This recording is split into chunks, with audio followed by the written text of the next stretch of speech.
ইসলাম ধর্ম গ্রহণ করেছিলেন এক পুলিশ সদস্য। ইসলাম ধর্ম গ্রহণ করার কারণেই তার চাকরি হারিয়েছেন, যে বিষয়ে তিনি আদালতেও ঘুরেছেন কিন্তু কোনোভাবেই চাকরি ফেরত পাননি। সে বিষয়ে কথা বলতে চাই তার সাথে। আপনার চাকরি গিয়েছিল কত সালে? 2012-তে 11-তে আমার নামে বিভাগীয় মামলা রুজু হয়। 12 সালে আমাকে ডিপার্টমেন্ট থেকে ডিসচার্জ করা হয়, আর কি ডিপার্টমেন্ট থেকে চাকরিচ্যুত করা হয়। আপনি চাকরিতে জয়েন দিয়েছেন কত সালে? 2002 সালের 30 এপ্রিল। ইসলাম ধর্ম গ্রহণ করেছেন কত সালে? ইসলাম গ্রহণ করেছি 8 সালে। জি, 2000। শুধু কি আপনি নিজে একাই ইসলাম ধর্ম গ্রহণ করেছেন নাকি পরিবারের সবাই? না, আমি শুধু একাই ইসলাম গ্রহণ করেছি। এতে করে আপনার কি সমস্যা হয়েছিল? ইসলাম গ্রহণ করার পূর্বে আমি বিবাহিত ছিলাম। তো আমার পরিবার নিয়ে ইসলাম গ্রহণ করার কথা আমরা আলোচনা করেই সিদ্ধান্ত নেই। পরবর্তীতে সে তার পরিবারের কুপরামর্শে ইসলাম ধর্ম গ্রহণ করতে রাজি হয় না। পরবর্তীতে সে চলে গিয়ে আমাকে বলে যে আমার সঙ্গে আর সংসার করবে না আমি যদি স্বধর্মে ফিরে না যাই। এই অবস্থায় দীর্ঘদিন আমি চাকরিও করি, সুনামের সহিত চাকরি করেছি। আমার জীবনে আমি কোনো পানিশমেন্ট পাইনি, পানিশমেন্ট নিতে হয়নি। আমাকে কোনো পানিশমেন্ট ডিপার্টমেন্ট আমাকে দিতে পারেনি, বরং আমাকে পুরস্কৃত করেছে। এমন অনেক আমার ডিপার্টমেন্ট সার্ভিস বহিতে লিপিবদ্ধ আছে। তো আসলে যখন ইসলাম গ্রহণ করলাম, ওরা চলে গেল। পরবর্তীতে ওরা বাড়িতে গিয়ে বিভিন্ন রকমভাবে আত্মীয় স্বজন দিয়ে চাপ প্রয়োগ করতে শুরু করলো আমি যেন স্বধর্মে ফিরে যাই। স্বধর্মে ফিরে না গেলে আমাকে চাকরি করতে দেবে না, চাকরি খেয়ে ফেলবে, মন্ত্রীকে বলবে, বিভিন্নভাবে হুমকি ধামকি দেয়। তারপরেও কোন মন্ত্রীকে বলবে? আপনাদের মন্ত্রী কে ছিল? আমাদের ওই সময়ের এই শেখ হাসিনা সরকারের পানি সম্পদ মন্ত্রী ছিলেন রমেশচন্দ্র সেন।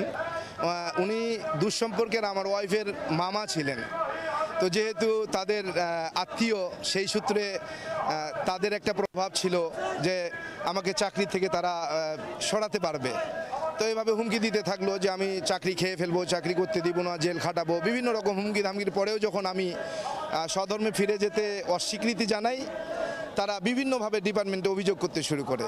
এক পর্যায়ে পানি সম্পদ মন্ত্রীর প্ররোচনায় রোষানলে পড়ে তারা ডিপার্টমেন্টে নতুন নাটক সাজিয়ে আরেকজনকে স্ত্রী সাজিয়ে তারা নিয়ে আসে যে আমি আরেকজনকে বিয়ে করছি, অথচ তথ্য প্রমাণে, সাক্ষীতে, তদন্তে তার কোনো কাবিননামাও সে দেখাতে পারেনি এবং এটার কোনো সত্যতাও তারা দেখাতে পারেনি।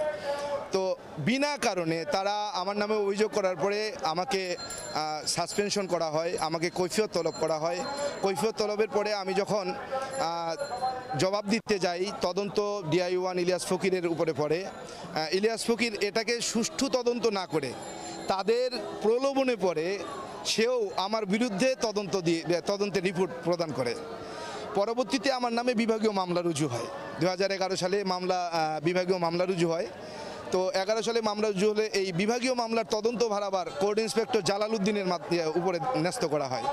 জালালউদ্দিন সাহেব তিনিও তাদের প্রভাবে প্রভাবিত হয়ে তিনিও তদন্ত ছাড়াই, তদন্তের নামে নাটক করে নিজেই সাক্ষী বানিয়ে, সাক্ষী দিয়ে, সাক্ষী লিখিয়ে আবারও আমার বিরুদ্ধেই প্রতিবেদন করেন। বিগত স্বৈরাচারী সরকারের আমলে চাকরিচ্যুত হয়েছি যারা আমরা চাকরিচ্যুত হয়েছি বিনা অপরাধে, শুধুমাত্র র এজেন্ডা বাস্তবায়ন করতে আমরা বাধাপ্রাপ্ত হয়েছিলাম, বাধা দিয়েছিলাম বিধায় আজকে আমরা চাকরিচ্যুত হয়েছি।